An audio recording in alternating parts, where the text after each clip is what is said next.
Canadian that likes to travel and you want to travel more, welcome. If you're just starting out with credit card points and travel and it all just feels really overwhelming and you have no idea where to start, hi, I'm Claire, and I'm here to help you. For the last 4 years, I've been traveling mostly on credit card points, mostly for free, plus taxes and fees, and I'm here to share my wisdom with you. So think of this as step one to credit card points. If you want more content like this, just let me know. Okay, so here's what I would tell someone who is asking me, what do I do first? Number one, get yourself a starter credit card, one that can earn you really valuable and flexible points. My number one go-to credit card that I tell everybody to get is the Amex Cobalt. Why? The points earning are so great on this card and it has a pretty relatively low annual fee. Also, Amex points are the most transferable points in Canada, so extremely flexible. They transfer on a 1-to-1 ratio to Aeroplan, so Air Canada. And Air Canada is also part of the Star Alliance network, which is the biggest airline network in the world.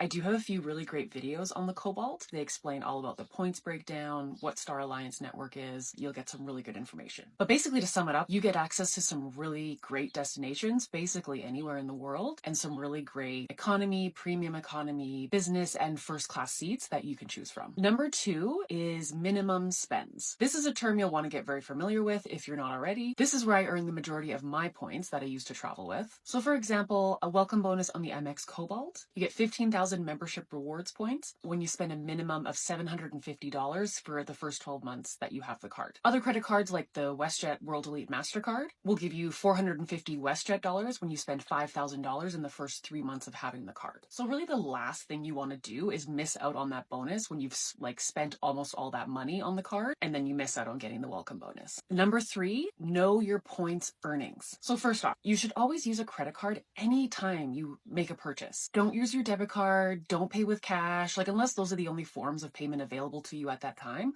always be trying to use a credit card, especially on a large purchase. Put your dollars to work. But some credit cards are going to be better to use at certain places over another. For example, the Amex Cobalt earns you 5 times the points for every dollar you spend at grocery stores, restaurants, food delivery service, things like that, where other credit cards, they don't. They'll give you 1 point for every dollar you spend there. Usually I like to keep a little note in my phone to kind of keep track of what card to use where. And my last tip, number 4, once you have your credit cards or a credit card, it is so important that you're paying it off in full every month on time. I know this might kind of sound basic or maybe it's not that important, but trust me, it is. If you're paying interest on anything, those points become less and less valuable. And this won't really work the way you want it to if you're paying extra. Remember, we want to pay less for travel, not more.